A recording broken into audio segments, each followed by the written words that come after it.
वनिकम वंदनम स्वागतम नमस्ते सत श्रीकाल अस्सलाम वालेकुम। हेलो दोस्तों, मैं आपकी प्रिय दोस्त प्रियंका सभी का स्वागत करती हूँ टाइम्स ऑफ यूपीएससी के चैनल पे। आज डेट है 12th है, लेकिन कल 11th कराया गया था तो हम मिक्स कर लेते हैं 11th और 12th का।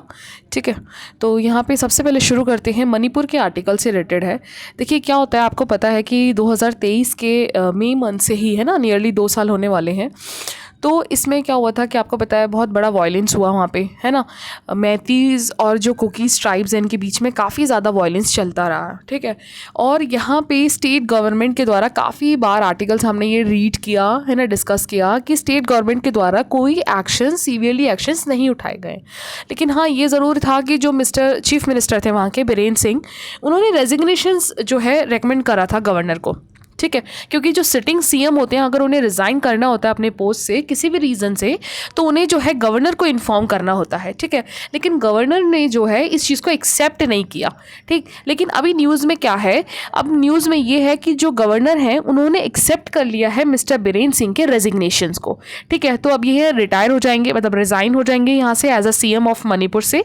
ठीक है, तो अब बात यही थी इसी आर्टिकल में। लेकिन आज जो 12 तारीख का आर्टिकल है ना, उसमें ही सेम आर्टिकल एक ये है, दिखाती हूँ मैं आपको, रुको, ये देखिए। ठीक है, कल 11th में तो ये आर्टिकल था कि मणिपुर के सीएम ने जो है रिज़ाइन जो है रेजिग्नेशन जो दिया था वो एक्सेप्ट हो गया है गवर्नर के द्वारा। अब जो है, अब यहाँ बात होती है ना, क्योंकि अब सीएम जो है, क्योंकि पार्टी का जो टेन्योर है वो तो चल रहा है, अभी ख़त्म नहीं हुआ है। ठीक है, तो भैया जब सिटिंग सीएम जो है अपने पोजीशन से वो रिज़ाइन दे देते हैं तो क्या होता है फिर, तो यहाँ पे बात आ जाती है, पार्टी सत्ता से हट जाती है, पूरी पार्टी ख़त्म हो जाती है। तो अब बात आ जाती है कि प्रेसिडेंट रूल लगाने की। ठीक है, तो इससे यहाँ पे आर्टिकल है, तो हम बेसिक एक बार डिफरेंस डिस्कस कर लेते हैं।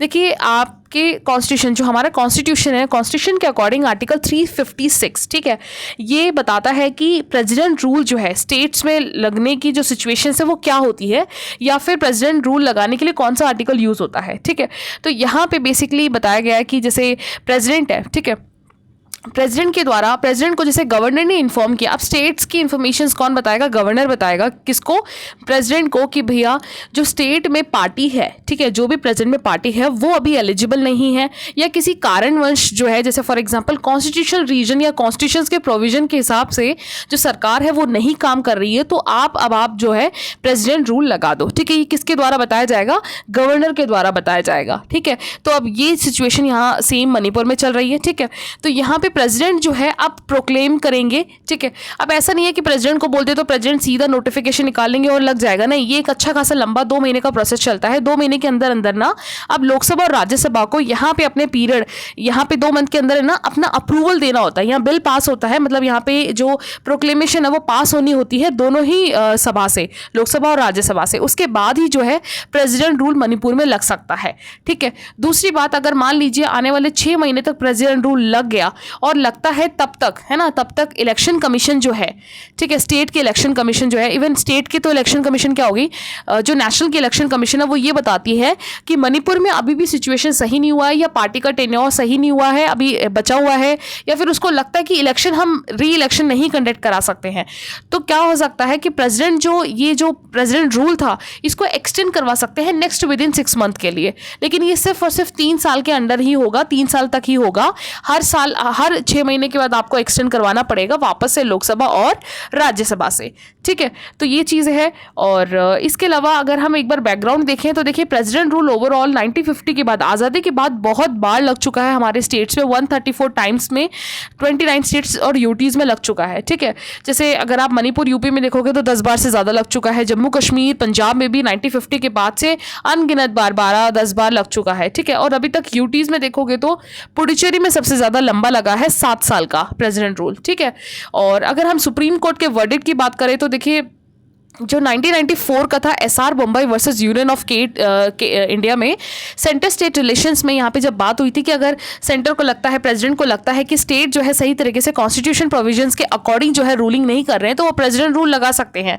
लेकिन क्या अब ये प्रेसिडेंट रूल जो है, देखिए क्या होता है, कई बार स्टेट और सेंटर में पार्टी अलग अलग हो सकती है, तो कई बार अब जैसे प्रेसिडेंट है वो किसके एड एंड एडवाइस में काम करते हैं, मिनिस्टर ऑफ काउंसिल, किसके, सेंटर के।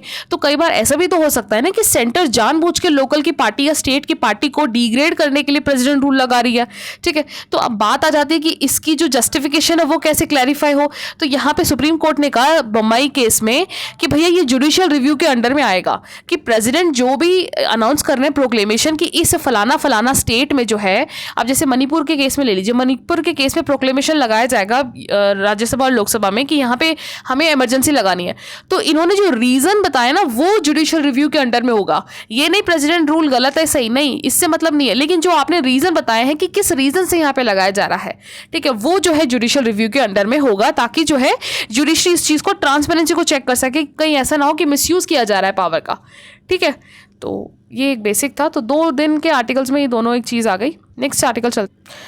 इसके अलावा नेक्स्ट आर्टिकल है, देखिए यहाँ पे जो छत्तीसगढ़ में आपको पता है अभी रिसेंटली भी काफ़ी ज़्यादा अटैक हुए थे माओइस्ट के। वापस ऐसा लग रहा है कि जो 2000 का टाइम पीरियड था उस समय जो माओइस्ट और नक्सलीज थे वो वापस से रीओरिजिनेट हो रहे हैं।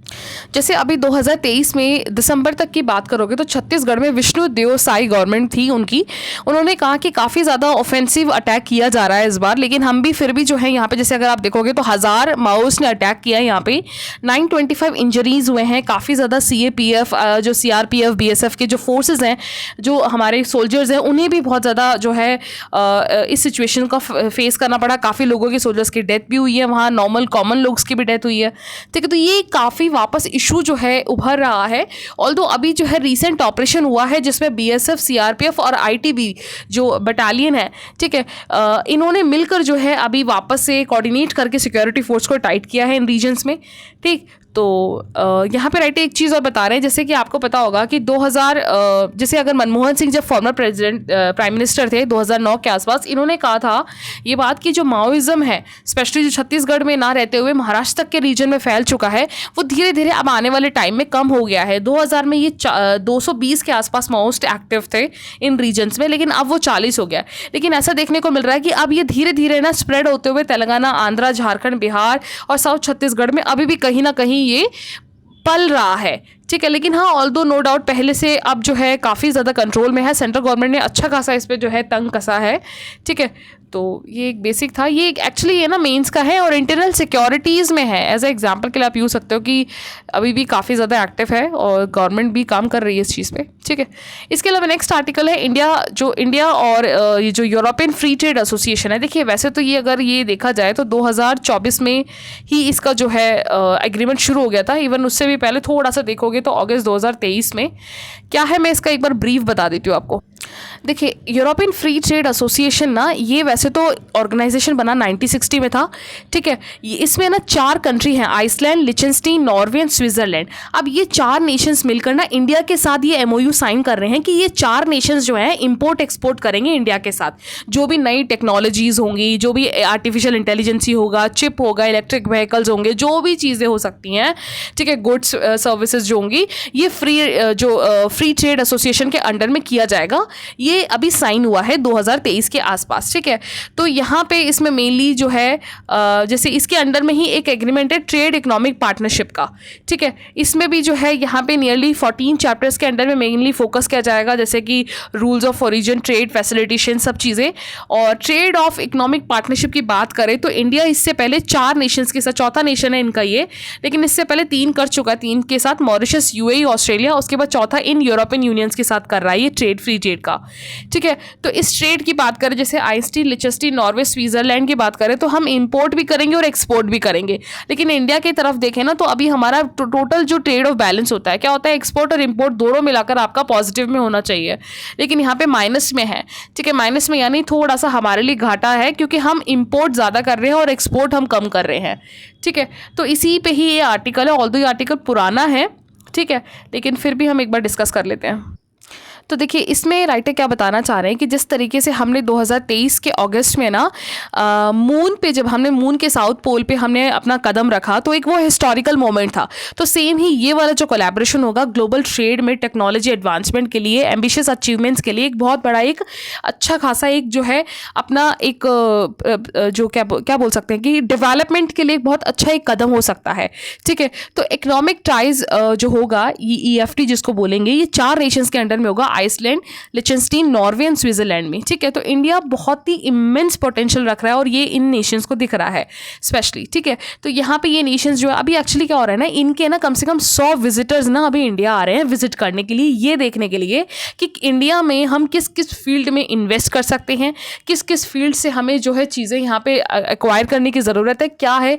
तो इसके विजिट पे आ रहे हैं, इसीलिए ये आर्टिकल वापस जो है न्यूज़ में आ गया है। ठीक है, तो यहाँ पे इंडिया के लिए बहुत अच्छा है। इंडिया स्पेशली अपने engineering, renewable energy, pharmaceutical, financial services sectors को ग्रोथ को बढ़ा सकता है इन नेशंस को एक्सपोर्ट करके। ठीक है, और ETA जो है ट्रेड, इंडिया और ट्रेड के बीच में बहुत ही अच्छा एक बहुत, क्योंकि पता क्या होता है कि ये जो ETA जो 4 नेशन है, ऐसा नहीं है कि ये 2 साल 3 साल तक के लिए बायलेटरल बायलेटरल रिलेशंस की तरह एक या छोटे से टेन्योर के लिए ट्रेड नहीं कर रहे। ये बहुत ही लंबे, जैसे 15 से 20 साल तक का ये एग्रीमेंट है। जो ये EFT का जो एग्रीमेंट होगा ना अब, वो 20 साल तक का होगा, नियरली 15 से 20 साल। तो एक बहुत बड़ा टेन्योर होता है, लंबा टाइम है ये। ठीक है, तो यहाँ पे यही बात बताई जा रही है बार बार। और ये जो TAPA है, ट्रेड एग्रीमेंट्स है, ये दोनों ही नेशंस के साथ जो है ना बेनिफिट, जो दोनों ही तरफ से, यूरोपियन यूनियंस के और इंडिया की तरफ से भी जो है टैरिफ को रिड्यूस करना। इसमें क्या होता है, जैसे फ्री ट्रेड आप टर्म्स भी देख रहे हो। फ्री ट्रेड में क्या होता है ना, देखिए जो टैरिफ्स लगती है ना जब आप इंपोर्ट और एक्सपोर्ट करते हो, ठीक है, इंपोर्ट और एक्सपोर्ट करते हो, तो क्या होता है कि टैरिफ्स भी लगाए जाते हैं। तो वो चीज़ें यहाँ पे कहीं ना कहीं कट डाउन कर दी जाती हैं दोनों नेशंस के बीच में। वो साइन होगा कि वो कितना जो है किस चीज़ पर टैरिफ हटाएंगे, किस पे नहीं हटाएंगे। और इनका टारगेट देखिए, मैंने कहा ना बहुत लॉन्ग टाइम पे होता है ये ट्रेड, 15 से 20 साल तक का इनका ट्रेड करने का वो है, मोटिव है। और नियरली इंडिया को 100 बिलियन जो है US$ क्रिएट करवाएगा और 1 मिलियन जॉब्स प्रोवाइड करवाएगी ये जो ट्रेड एग्रीमेंट है। ठीक है, तो यहाँ पे अभी 100 ETF बिजनेस विजिटिंग होने वाली है इंडिया में, एक्सप्लोर करने वाले हैं डिफरेंट प्लेटफॉर्म्स को, डिफरेंट फील्ड्स को। इसीलिए ये वापस जो है, और इंडिया के लिए एक वाइब्रेंट इकोनॉमी है। देखिए आपको भी पता है 2047 तक इसका टारगेट है कि भैया अपने आप को एक डेवलप्ड नेशंस के तहत घोषित करना। और इसी वजह से ये अपने AI में, टेक्नोलॉजीज़ में, रिन्यूएबल एनर्जीज़ में, ठीक है, हाँ, चिप में, इसके अलावा इलेक्ट्रिक व्हीकल्स में, हर एक सेक्टर्स में अपने आप को आगे रख रहा है। ठीक है, गवर्नमेंट की पॉलिसीज़ भी उसी हिसाब से हो रही हैं। और अभी जैसे रिसेंटली अगर आपको पता होगा तो स्विस प्रेजेंट टेक्नोलॉजीज़ ने बहुत क्रूशल रोल प्ले किया था इंडिया के मून मिशन में। नॉर्वेजियन, आइसलैंड एक्सपर्टीज़ ने रिन्यूएबल एनर्जी को बढ़ाने में इंडिया का बहुत अच्छा खासा सपोर्ट किया। तो विन विन सिचुएशन है कि आप भी इन्वेस्ट करो, हम भी आपको रिटर्न देंगे, क्योंकि India is a huge market for the investors, right. तो यहाँ पे एक बहुत अच्छा एक इनिशिएटिव है ये। तो आगे चलते हैं। अब देखिए यहाँ पे आपको पता अब तो पता है ऐसा हो रहा है कि डोनाल्ड ट्रंप जी के बिना कोई आर्टिकल न्यूज़ कंप्लीट ही नहीं हो रहा पूरे दिन में। चलिए देखिए इसमें ना क्या हुआ, बाइडेन का जब रूल था ना तो इन्होंने एक पॉलिसी लाई थी DEI। एक्चुअली इसका बैकग्राउंड भी देखते हैं एक बार। बैकग्राउंड क्या होता है कि आपको पता है, देखिए आपको पता है US के अगर आप थोड़ा सा हिस्ट्री देखोगे ना तो यहाँ पे काफ़ी हद तक ना हिस्टोरिकली जो है कॉलोनियल का टाइम पीरियड भी ले लो, उसके बाद भी ले लो, काफ़ी हद तक जो है रेसिस्ट चीज़ें या फिर वुमेन मेन के अंडर में या फिर बहुत सारे अलग अलग एबल पर्सनस के बीच में भी डिस्क्रिमिनेशन काफ़ी रहा है। 1964 में इसी चीज़ को कंट्रोल करने के लिए यहाँ पे फ्रैंकलिन डी रूजवेल्ट जो प्रेसिडेंट थे, इन्होंने रेशियल को डिस्क्रिमिनेशन जो होता है स्पेशली जो जॉब्स के टाइम पे, ठीक है, हायरिंग के टाइम पे, वर्क प्लेस पे, तो उसको बैन करने के लिए 1941 में इन्होंने जो है इसको बोला था कि ये बैन है आज से, ठीक है। और 1964 में सिविल राइट्स भी लाया गया इस चीज़ के लिए ताकि आप किसी भी एम्प्लॉयर्स के साथ जो है रेस, कलर, सेक्स और रिलीजन और अदर क्राइटेरिया के बेस पे आप जो है यहाँ पे भेदभाव नहीं कर सकते, ठीक है। उसी चीज़ को आगे बढ़ाते हुए जो है बाइडेन का रूल जब आया था आज से जस्ट इससे पहले वाला टेन्योर में, तो बाइडेन ने DEI अप्रोच लेके आया। DEI यानी डाइवर्सिटी, इक्विटी, इंक्लूजन को, ठीक है। ये पॉलिसी मेनली जो है इसी चीज़ के लिए है कि हमें इक्वालिटी को बढ़ाते हुए सभी के साथ, चाहे वो कहीं भी दूसरे कॉन्टिनेंट से आए हुए, ब्लैक हो, वाइट हो या मैन हो, वुमेन हो, जो भी है, हमें बिना किसी रेस के, बिना किसी सेक्स या जेंडर्स के, रिलीजन पर्सपेक्टिव से हमें जो है इर्रिस्पेक्टिव ऑफ बिना किसी डिस्क्रिमिनेशन के यहाँ पे हमें इक्वालिटी को सपोर्ट देना है। अब न्यूज़ में क्या है भाई, सीधी बात है, ट्रंप जी ने क्या किया है ना, इस चीज़ की सारी रिपोर्ट्स मंगवाई है अपने पास और ये बोला है कि जो इसके वजह से जो ये एक्ट आया था ना 1941 में, 1964 में सिविल राइट्स एक्ट के तहत, इसको अबॉलिश कर दिया है। इन्होंने कहा कि ये नहीं होगा, इससे क्या होता है कि जो वाइट लोग हैं ना, इनके साथ ज़्यादा डिस्क्रिमिनेशन हो रहा है और इक्वल अपॉर्चुनिटी उन्हें नहीं दी जा रही है, तो अब से ये काम नहीं करेगा स्पेशली। और जो ये DI वाला जो बाइडेन के द्वारा ये लाया गया था, डाइवर्सिटी, इक्विटी, इंक्लूजन और एसेसिबिलिटी, ये चीज़ें अब वर्क नहीं करेंगी यहाँ पे, ठीक है। तो इसी वजह से ये न्यूज़ में है। ये बहुत ही चैलेंजिंग एक वो है, बाकी खैर आपको पता ही है इनका, ठीक है। इसके अलावा यहाँ पे एक आर्टिकल फ्रांस के साथ है। देखिए क्या है, अभी हमारे जो प्राइम मिनिस्टर है ना, वो पेरिस गए हैं विजिट पे एआई समिट पे।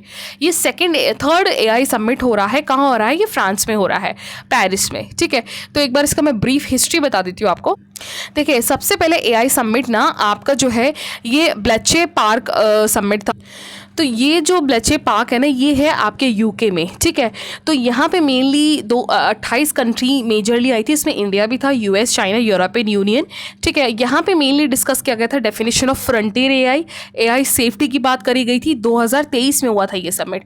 दूसरा समिट हुआ था आपका सियोल एआई समिट 2024। सियोल यानी आपका ये साउथ कोरिया का कैपिटल है। सियोल बोलते हैं या सोइल बोलते हैं, जो भी है, ठीक है। तो यहाँ पे 2024 में हुआ था इसका जो सेकंड समिट है एआई का, ठीक। तो यहाँ पे एक्सपांशन ऑफ एयर गवर्नेंस की बात करी थी, ग्रोथ ऑफ एआई सेफ्टी की, जिसमें जापान, साउथ कोरिया, कनाडा, इन सब ने पार्टिसिपेट किया। इंटरनेशनल कॉपरेशन हुआ, 10 कंट्री से ज़्यादा लोगों ने यहाँ पे यूरोपियन यूनियन के साथ साइन किया। स्ट्रेंथन एआई स्टैंडर्ड्स की बात करी गई थी। अब जो है थर्ड मीटिंग हो रही है, ये पेरिस में हो रही है। तो इसी मीटिंग में जो है हमारे ऑनरेबल प्राइम मिनिस्टर को जो है इन्वाइट किया गया है प्रेसिडेंट के द्वारा। किन के प्रेसिडेंट? फ्रांस के प्रेसिडेंट के द्वारा। तो इसी वजह से ये आर्टिकल अभी आया है।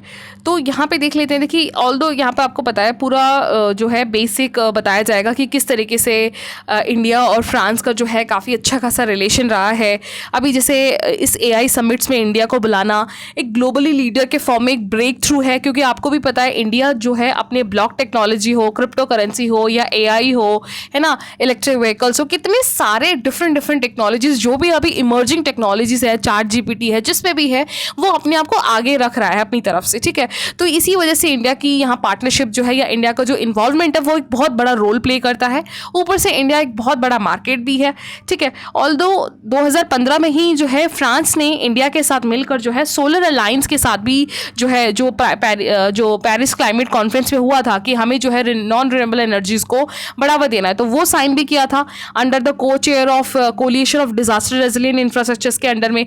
उसके बाद एक बहुत बड़ा जो बड़ा चेंज आ रहा है वो एआई का आ रहा है अब, ठीक है। तो यहाँ पे एक बेसिक हिस्ट्री है कि एआई की पहली समिट कहाँ हुई थी? यूके में, दूसरी सियोल में हुई थी। अब तीसरी जो हो रही है वो पेरिस में होगी, जिसका मेन थीम होगा trust in AI, global AI governance, ठीक है। इन चीज़ों पे फोकस किया जाएगा, ठीक। इसके अलावा जो है नेक्स्ट यहाँ पे जो दिल्ली की तरफ से फोकस है एआई के अंडर में, उन्होंने कहा कि इंडिया जो है एआई के अंडर में जीपीआई के अंडर चीज़ को फोकस करेगा। जीपीआई यानी जो है ये मेनली ओईसीडी जो मल्टी स्टेक होल्डर्स है उनके द्वारा guide the responsible development and use of AI का था एक प्रोग्राम है, उस चीज़ को बढ़ावा दिया जिसमें अब इंडिया भी पार्टिसिपेट कर रहा है।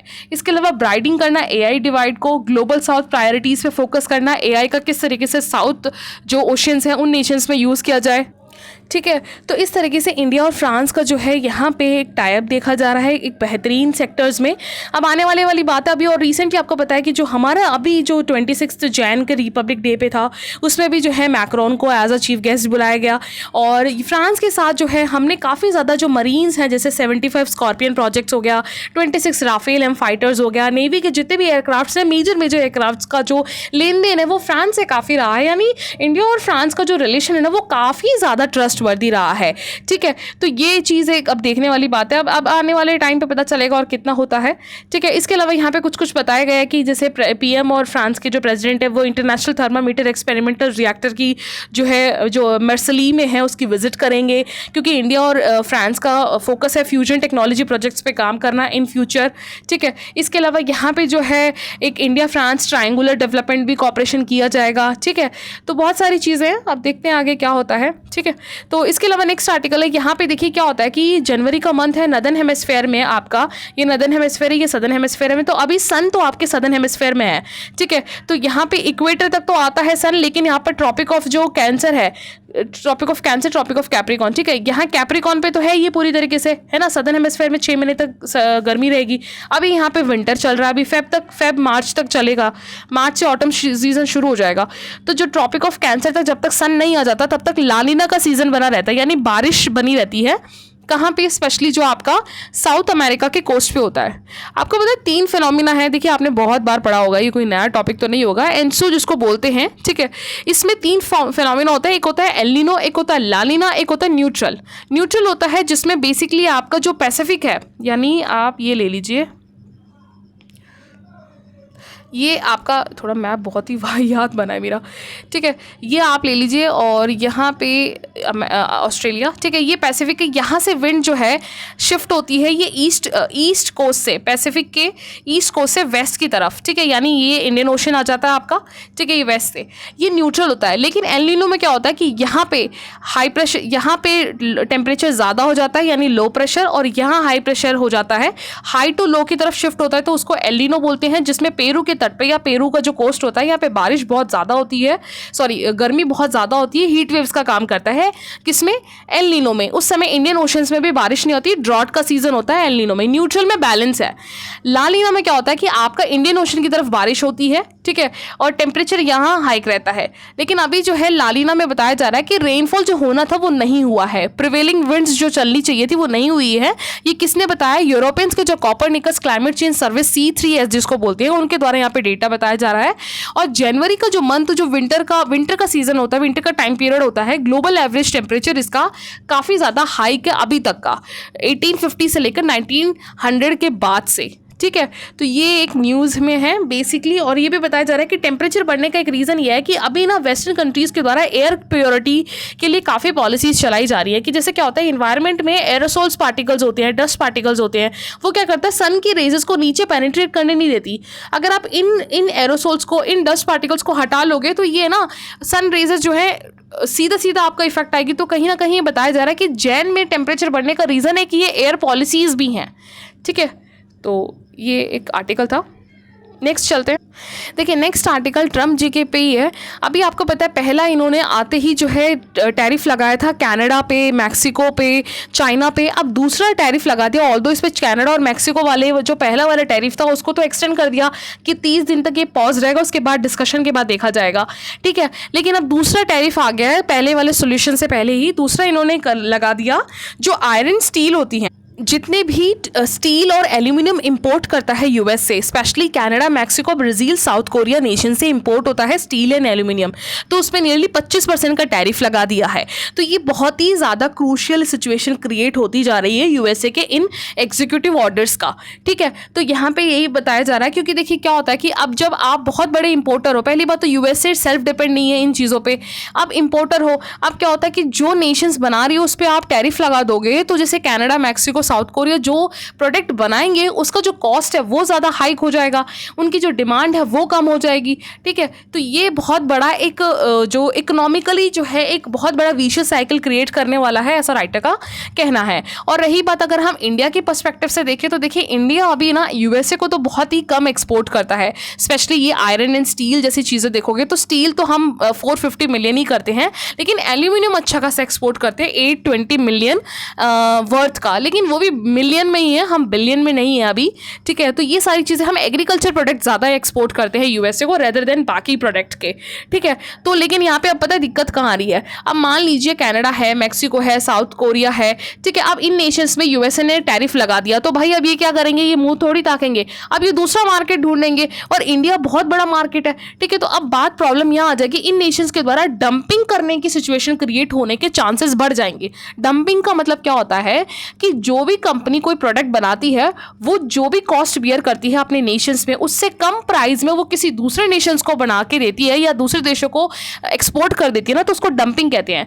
क्यों? क्योंकि उसके पास ओवर सप्लाई है। ये स्पेशली तब होता है जब ओवर सप्लाई होता है प्रोड्यूसर के पास। वो क्या करता है, वो जिस रेट पे, मान लीजिए उसने 10 रुपए का बनाया लेकिन वो इंडिया को बेच रहा है 8 रुपए में, तो इससे क्या होता है, लोकल के जो ट्रेडर्स होते हैं उनके लिए भी नुकसान है ना, और ये डंप भी कर रहा है अपने प्रोडक्ट को। यहाँ पे ये चाइना बहुत करता है इस चीज़ को इंडिया के साथ, ठीक है। तो तो ये एक सिचुएशन वर्ल्ड लेवल पे स्पेशली इंडिया के मार्केट में बनने का चांसेस जो है उभर सकता है, ऐसा राइटर बता रहे हैं। ठीक है, तो इंडिया को यहाँ पे देखना पड़ेगा अपने इन चीज़ों को किस तरीके से क्या है। और अभी रिसेंटली आपको पता है पीएम भी जो है अभी मोदी जी जो है विजिट पे गए हैं ट्रम्प से मिलने के लिए, तो उम्मीद है कुछ अच्छा पॉजिटिव ही जो है होगा इंडिया के साथ। ठीक है, सेम ही आर्टिकल यहाँ पे विजिट पे गए हैं, समिट है इस वीक समिट हुई है, तो उस वजह से यहाँ पे ये आर्टिकल है। बाकी इसमें कुछ नया नहीं है, सी राजा मोहन जी का ही आर्टिकल है, लेकिन नया कुछ भी नहीं है इसलिए मैंने डिस्कस नहीं किया इसको। नेक्स्ट आर्टिकल चलते हैं। देखिए अब देखिए अब ना धीरे धीरे दिखेगा, ट्रम्प जी ने तो उठा के कुछ भी भैया इम्प्लीमेंट कर दिया जो भी एग्जीक्यूटिव ऑर्डर्स देकर। ठीक है, अब पता है सबसे बड़ी बात प्रॉब्लम क्या आ रही है, अब प्रॉब्लम आ रही है जो भी ट्रम्प के द्वारा जो ट्रेड वॉर्स शुरू किए गए ना, उससे इंडिया नहीं इवन चाइना भी छोड़ो, यहाँ पे ट्रम्प के खुद के जो अमेरिकन फार्मर्स है ना वो सबसे ज़्यादा घाटे में होंगे। क्यों? क्योंकि जो जिन पे आपने भैया टैरिफ लगाए ना, चाइना, कनाडा, मैक्सिको, ये बहुत बड़े इंपोर्टर्स हैं आपके एग्रीकल्चर प्रोडक्ट्स के। कौन कौन से? जैसे soybean, corn, beef, tree, forest nuts, pork, dairy, wheat, poultry meet, cotton. और स्पेशली ये देखो नेशंस कौन कौन से हैं, China, Mexico, Indonesia, China, Canada, Mexico, China, यही मेजर नेशन है। इंडिया है ट्री नट्स लेता है, लेकिन ये मेजर नेशंस हैं जिनके ऊपर इन्होंने टैरिफ लगाया है, आप समझ रहे हो। तो अब ये नुकसान अमेरिका के फार्मर्स को होगा, ये चीज़ जो है आर्टिकल हमें ये बताना चाह रही है। लेकिन इंडिया की बात करें तो यहाँ पे राइटर बता रहे हैं कि देखिए इंडिया इंपोर्ट तो ज़्यादा नहीं करते क्योंकि खुद इतना एग्रीकल्चर का कंट्री है, एग्रीगेरियन है, तो भैया इतना डिपेंड तो हमें नहीं होना पड़ा। लेकिन हाँ, इंडिया एक्सपोर्ट ज़रूर करता है, जैसे कि अगर आप ले लीजिए सी फूड है, स्पाइसेस है, बेक फूड्स है, सीरियल्स है, पास्ता है, ये सारी चीज़ें हम जो है रॉ मटेरियल एक्सपोर्ट करते हैं इंडिया यूएसए को। ठीक है, तो यहाँ पे बहुत बड़ा एक जंग वॉर छिड़ चुका है। अब देखते हैं आगे क्या होता है। खैर, इसके अलावा अब ये भी वही बात है कि मीटिंग हो रही है ट्रम्प जी से, तो क्या क्या बातें होंगी। और यहाँ पे लेकिन एक बात है ट्रम्प जी की कि पहले ये ऐसे प्रेसिडेंट थे जिन्होंने सीधा मुंह खोले ना चाइना को, सीधा पूरे ग्लोबल के लिए बहुत बड़ा एक वो बताया था, थ्रेट बताया था। ठीक है, एक ये चीज़ तो अच्छी है, मुंहफट है भी है तो कुछ चीज़ें सच्चाई भी बता देते हैं। यहाँ पे एक रिसर्चर्स के द्वारा जो नेशनल जो नेचर होता है, नेचर मैगजीन है, उसमें मंडे को पब्लिश हुआ था। देखिए अर्थ को आपको पता होगा, अर्थ का क्रेस्ट होता है, जैसे ये हम पढ़ते हैं, ये आपका क्रस्ट है, फिर मेंटल है, फिर कोर है, कोर में भी इनर कोर है, सॉरी ये आउटर कोर है और ये इनर कोर है। ठीक है, जो इनर कोर होता है ना, ये बताया जाता है कि ये भी मूव करता है अर्थ के साथ ही। ठीक है, लेकिन इसका मूवमेंट और अर्थ का मूवमेंट ना वेरी करता है। ये कभी कभी अर्थ के ओवरऑल मूवमेंट से ज़्यादा घूमता है, कभी कभी स्लो घूमता है। तो अभी बताया जा रहा है ये काफ़ी स्लो घूम रहा है। और ये जो इनर कोर है ना, ये इसलिए इंपॉर्टेंट हो जाता है, आपको पता है जो रेडिएशंस निकलती है, जो रेडिएशंस आपको सन के सोलर वेव्स, जो सन के सोलर वेव्स आती है उससे जो बचाती है, वो आपका रेडिएशन ही होता है। और वो किससे निकलता है? आपके कोर से निकलता है। कोर आप कभी भी देखना, अर्थ के चारों तरफ एक ना कोर, इसी से आपकी जितनी भी फ्रीक्वेंसी से रिलेटेड जो आपका रेडियो है, टेलीफोन है, फ़ोन है, ये सारी चीज़ें ऑपरेट होती हैं वो रेडियो फ्रिक्वेंसी से ही होती है। और रेडियो फ्रिक्वेंसी वो निकलती है आपके इस कोर से है। ठीक है, तो यहाँ पे इन्होंने बताया कि ये चीज़ें थोड़ी इम्पैक्ट हो रही हैं इस जो स्लो मूवमेंट ऑफ कोर की वजह से।